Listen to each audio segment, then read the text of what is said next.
नमक, अचार, गैस चूल्हा, कौन कौन सी ऐसी चीजें हैं जो हमें मायके से भूल कर भी अपने ससुराल नहीं ले जानी चाहिए महिलाओं को। तो दोस्तों, आज की वीडियो में इसी पर बात करेंगे, कौन कौन सी ऐसी चीजें हैं जो हमें कदापि नहीं ले जानी चाहिए, नहीं तो हमारा घर बर्बाद भी हो सकता है। जब बेटियां मायके से ससुराल जाती हैं तो हमारे भारतीय परंपरा में माता पिता अपनी बेटी की खुशी के लिए हर वह चीज शादी के बाद प्रदान करते हैं, जो अक्सर देखा गया है कि जब भी बेटियां अपने मायके जाती हैं कुछ ना कुछ जरूर लेकर आती हैं। जिन चीजों की जरूरत रोजमर्रा की जिंदगी में है उनकी बेटी को जरूरत पड़ती है। यदि आप नहीं जानते हैं तो आपके लिए है जानना बहुत जरूरी है कि कौन सी चीजें हैं जो आप ना ले जाए। तो दोस्तों, चलिए बात करते हैं। धर्म के अनुसार, शास्त्र के अनुसार, बहुत सारी नीतियों के अनुसार गलत चीजें यदि बेटियां शादी के बाद वे जाती हैं तो उसके घर परिवार में अशांति आ जाती है। यहाँ तक कि बेटी के सुहाग पर भी उसका असर कभी कभी पड़ जाता है। आखिर क्या है वह चीजें जिस बेटियां को कभी शादी के बाद मायके से नहीं ले जानी चाहिए। नंबर 1 पर आता है दोस्तों, गैस चूल्हा।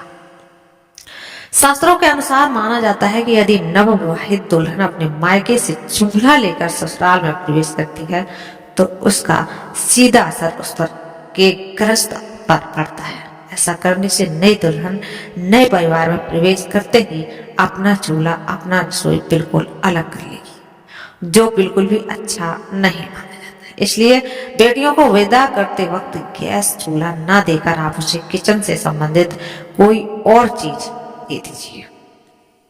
नंबर 2 में आता है दोस्तों, नमक। जब बेटियां शादी के बाद मायके से ससुराल की ओर प्रवेश करती हैं तो उसका धर्म क्या होना चाहिए। नए घर में प्रवेश करते वक्त सबको साथ लेकर चलना, सबसे अच्छे से बात करना और जो भी रिश्ता उससे जुड़ा है उन सभी रिश्तों में मिठास खोलना। ऐसे में यदि वह मायके से नमक लेकर ससुराल में प्रवेश करती है तो रिश्ते खराब हो जाते हैं।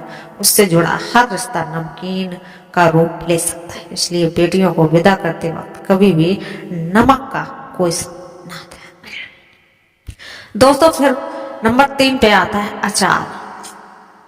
बसारी बेटियों को शादी के बाद विदा करते हुए माता पिता उसके पसंदीदा अचार को बनाकर भेजते थे, लेकिन ऐसा करना भी धार्मिक रूप से गलत माना गया। कहा जाता है कि अचार जैसे खाने में खट्टा होता है, वैसे ही वह पति पत्नी के रिश्ते में भी खटास पैदा कर देता है। कभी कभी ये खटास इतनी गहरी हो जाती है कि पति या पत्नी में से किसी की मृत्यु तक भी हो सकती है। इसलिए इस बात का ख्याल रखना चाहिए कि बेटियों को विदा करते वक्त में कभी भी अचार न दें। माता पिता का अच्छापन कभी कभी अपनी बेटियों पर भारी पड़ जाता है। तो दोस्तों, ये थी 3 चीजें जो हमें अपनी बेटियों को विदाई करते वक्त मायके से ससुराल नहीं देनी चाहिए। दोस्तों, वीडियो अच्छी लगी तो like, share and subscribe. Channel पर नए हैं तो चैनल को बेल आइकन में दबा लें। दोस्तों, वीडियो देखने के लिए ऐसी वीडियो हमारे चैनल मिलती रहती है, इसलिए सब्सक्राइब करना बिल्कुल